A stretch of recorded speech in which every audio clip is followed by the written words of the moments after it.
Hello बच्चों। मैं उम्मीद करता हूं कि आप सब अच्छे होंगे। आज जो हम लोग बात करने वाले हैं ना दोस्तों, आज पते की बात करने वाले हैं। आज हम लोग टाइम टेबल की बात करेंगे, क्योंकि बिना टाइम टेबल के हम लोग पढ़ नहीं सकते। कैसे पढ़ेंगे? कोई चीज का एक शेड्यूल होना चाहिए ना। अरे खाने का जब एक शेड्यूल होता है तो पढ़ने का भी तो एक शेड्यूल होना चाहिए कि नहीं? जैसे हम लोग खाना ही खाते हैं तो सुबह 10 बजे, फिर दोपहर को 1 बजे, फिर शाम को 9 साढ़े 9 बजे, है ना? तो एक शेड्यूल हम लोग बना लेते हैं। वैसे ही हम लोगों को आज से, क्योंकि अभी से अगर हम लोग नहीं पढ़ेंगे दोस्तों, तो फिर एग्जाम अब से मात्र 5-6 महीना ही बचा है। और भाई अभी हम लोगों को ऐसा पढ़ के जाना है एग्जाम हॉल में कि एक भी क्वेश्चन छूटे ना। सारा क्वेश्चन को फोड़ के आएंगे। उसके बाद जिस दिन रिजल्ट देखेंगे ना, उस दिन यार मने मन सोचेंगे, ए बाबा क्या हो गया, फाड़ दिए। तो भाई ऐसा ऐसा महसूस होगा ना। तो ऐसा महसूस होने के लिए सबसे पहले आपको पढ़ना पड़ेगा। और पढ़ने के लिए आपको क्या करना पड़ेगा दोस्तों? सबसे पहले आपको टाइम टेबल बनाना होगा। तो आज हम लोग टाइम टेबल बनाने के लिए कुछ सीखने वाले हैं कि कैसा टाइम टेबल बनाओ कि वो हम लोग फॉलो कर सके। और ऐसा टाइम टेबल मत बनाओ कि आप फॉलो ही ना कर सके। तो वैसा टाइम टेबल नहीं बनाना है। ऐसा टाइम टेबल बनाना है जिसको हम लोग फॉलो कर सके। तो क्या अब आप लोगों के दिमाग में चल रहा होगा, सर बताने वाले हैं टाइम टेबल, क्यों हम बताएं यार? हम थोड़े ना पढ़ते, आप पढ़ रहे। तो आप क्या करिए, आप खुद टाइम टेबल बनाइए, क्योंकि आपसे अच्छा टाइम टेबल कोई नहीं बना सकता। क्यों दोस्तों? क्योंकि आप पढ़ेंगे, हम नहीं। इसलिए आपको टाइम टेबल बनाना है। तो कितना घंटा का टाइम टेबल बनाए? तो मेरा कहना है दोस्तों, कम से कम अगर पढ़ रहे हो तो कम से कम 7 घंटा, और अधिक से अधिक की बात करें तो 10 साढ़े 10 से 11 घंटा। लेकिन 11 घंटा का टाइम टेबल बना के ही क्या करोगे? क्योंकि उसको फॉलो नहीं कर पाओगे। एक दिन की तो बात है नहीं। एक दिन की अगर बात होती तो 16 से 17 18 घंटा भी पढ़ लेते। पूरा यहां 6 महीना की बात है। 6 महीना हम लोगों को पढ़ना है। और ऐसे पढ़ेंगे तो कैसे चलेगा? 12 घंटा एक दिन पढ़ लिए, 2 दिन सूत गए, तीसरा दिन फिर 13 घंटा पढ़े, उधर 4-5 दिन छोड़ो। ऐसे नहीं। टाइम टेबल का मतलब क्या है? टाइम टेबल का मतलब रेगुलर उस पर काम करना।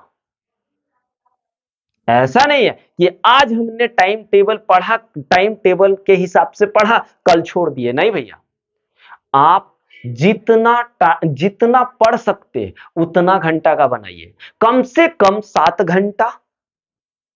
तो आप एक काम करिए, अभी शुरू शुरू में आपको 7 घंटा बहुत बड़ा टाइम लगेगा। तो आप क्या करिए, 1 महीना के लिए एक शेड्यूल बनाइए, एक टाइम टेबल बनाइए, और 1 महीना के लिए 7 घंटा पर डे का एक टाइम टेबल बना लीजिए। 1 महीना का ही क्यों बोल रहे हैं? क्योंकि आप 6 महीना का बनाओगे तो नहीं चलेगा। आप पर मंथ एक एक महीना का बनाते जाइए, क्योंकि इस महीना हम 7 घंटा पढ़ रहे, हो सकता है अगला महीना हम 8 घंटा पढ़ लें, हो सकता है अगला महीना हम 9 घंटा पढ़ लें, हो सकता है उससे अगला महीना हम 10 घंटा पढ़ लें। उस हिसाब से बनाना है। तो 1 महीना का आप शेड्यूल बनाइए, और उस 1 महीने के शेड्यूल में 4 संडे, कम से कम तो 4 संडे आता ही है। वो 4 संडे जो आएगा दोस्तों, उसमें रिवीजन करना है। क्या करना है उसमें? उसमें रिवीजन करना है। तो सर पर डे हम लोग कौन सा सब्जेक्ट पढ़े? भाई वो आप पर डिपेंड करता है। अगर आप पांचों सब्जेक्ट पढ़ ले रहे हैं तो पांचों पढ़िए। अगर आप दो ही सक रहे हैं तो दो ही पढ़िए। एक दिन में अगर आप 2 सब्जेक्ट पढ़ पा रहे हैं तो एक दिन में 2 ही सब्जेक्ट पढ़िए। अगर आप एक दिन में 5 सब्जेक्ट पढ़ पा रहे हैं तो पांचों पढ़ लीजिए, है ना? क्योंकि एक सब्जेक्ट पढ़ेंगे तो फिर कैसे होगा। और ये 6 दिन जो आपके पास है, इसमें आप जितना पढ़ रहे हैं उन सब को आप संडे को रिवीजन करिए। सर कैसे पढ़े? तो भाई बहुत ऐसे बच्चे क्या करते हैं, कैसे पढ़ते हैं, जैसे पेपर पढ़ा जाता है, पेपर पढ़ा जाता है वैसे पढ़ना ही नहीं चाहिए। बोर्ड स्टैंडर्ड वाले बच्चों के लिए वैसा मत पढ़िए। आपको फिजिक्स पढ़ना है, आपको केमिस्ट्री पढ़ना है, आपको मैथ पढ़ना है, आपको हिस्ट्री पढ़ना है, आपको इंग्लिश पढ़ना है, आपको इकोनॉमिक्स पढ़ना है, आपको ज्योग्राफी पढ़ना है, जो भी एक्सेट्रा जो भी पढ़ना है आप लिख लिख करके पढ़िए। पहले आप एक दो बार स्टडी करिए, पढ़िए मने मन बढ़िया से पढ़िए। पढ़ने के बाद उसको 3 से 4 बार लिखिए। 3 से 4 बार आप लिखने के बाद एक बार अगर 2 बार लिख लें और 2 बार में ही आपके माइंड में आ जा रहा है तो तीसरा बार आप बिना देखे लिखिए। ठीक है? अगर वैसे हो रहा है तो फिर संडे को एक बार जितना आप इधर 6 दिनों में पढ़े उसको संडे को रिवीजन मार दीजिए और पूरा महीना में 4 बार रिवीजन हो ही जाएगा। और साइकोलॉजी कहता है दोस्तों कि कोई भी ऐसा चीज अगर 4 बार उसको रिवाइज कर लो, 4 बार उसको पढ़ लो तो वो दिमाग में अस्थाई हो जाता है। क्या हो जाता है? दिमाग में अस्थाई हो जाता है। इस तरह से पढ़ना है। उसके बाद आप क्या करो, फिर अब ऐसा नहीं है कि यार हमने 7 घंटा पढ़ लिया, अब चलो सो के मूवी देख लेते हैं या सो के किसी से फोन में बात कर लेते हैं, किसी से मतलब समझ रहे हो ना? नहीं, आपके पास जो टाइम बचा उस टाइम में आप घर वालों से बात करिए, अच्छे दोस्तों के साथ बात करिए, है ना? खेलिए कूदिए, क्योंकि भाई खेलना कूदना भी एक जरूरी काम है। अगर आप खेलेंगे कूदेंगे नहीं तो माइंड रिलैक्स कैसे होगा? किसी से बात नहीं करेंगे तो माइंड रिलैक्स कैसे होगा? दिन रात खाली पढ़ाई पढ़ाई पढ़ाई पढ़ाई पढ़ाई पढ़ाई करोगे तो फिर एक दिन ऐसा आएगा कि आप कहेंगे अब छोड़ो भाई, अब नहीं पढ़ पाएंगे, है ना? यही ना कह दोगे? तो दोस्तों इस तरह से आप पूरा साल भर पढ़ेंगे, लेकिन पर मंथ आप अलग एक टाइम टेबल बनाइए और उस आधार पर आप अपना पढ़ाई स्टार्ट करिए। देख लीजिए आने वाला समय आप ही टॉपर है। आपको टॉप करने से कोई नहीं रोक सकता है, लेकिन आप खुद अपने टाइम टेबल बनाइए, किसी के कहे पर मत बनाइए, है ना?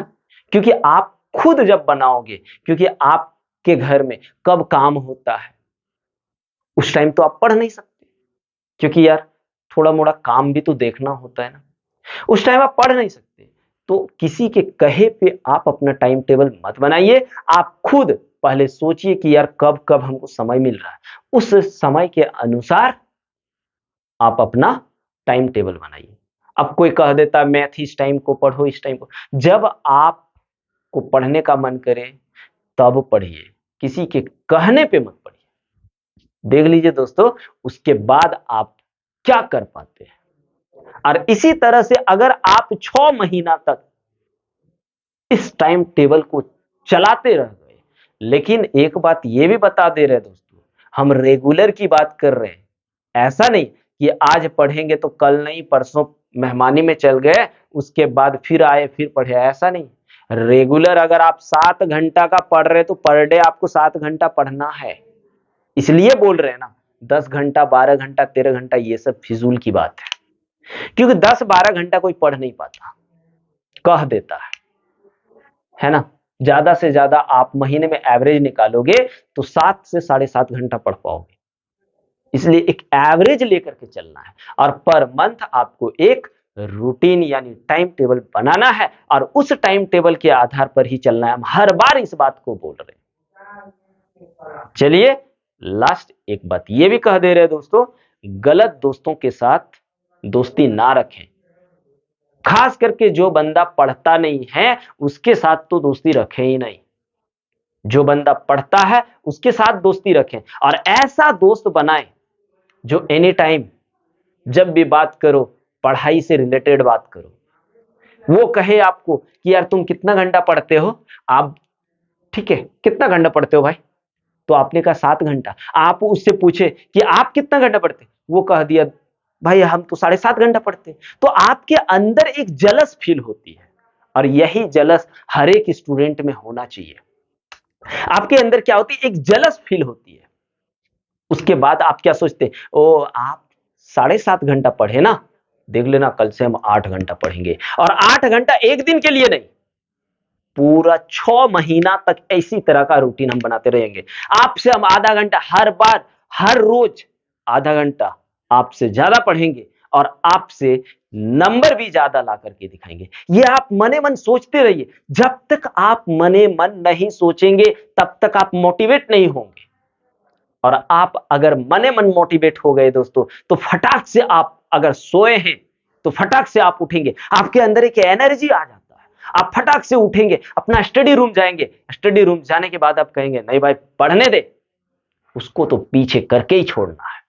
इसलिए हर एक स्टूडेंट के पास एक जलस होनी चाहिए, जलन होनी चाहिए, तब जाके वो कामयाब होता है। और दोस्तों कामयाबी इतना आसानी से नहीं मिलता है, बहुत ज्यादा स्ट्रगल करना पड़ता है।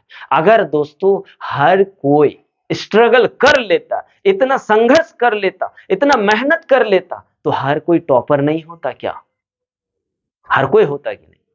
लेकिन दोस्तों आप लोग से बोल रहे, जरूर जरूर इस रूटीन को फॉलो करें, और खुद से रूटीन बनाने की कोशिश करें, क्योंकि आप लोग बच्चे नहीं हो, आप लोग सेकेंडरी स्कूल के स्टूडेंट हो, आप लोग 10th स्टैंडर्ड के स्टूडेंट हो, आप लोग 11th स्टैंडर्ड के स्टूडेंट हो, आप लोग 12th स्टैंडर्ड के स्टूडेंट हो। इस तरह से खुद रूटीन तैयार कीजिए और पर मंथ तैयार कीजिए। जय हिंद दोस्तों।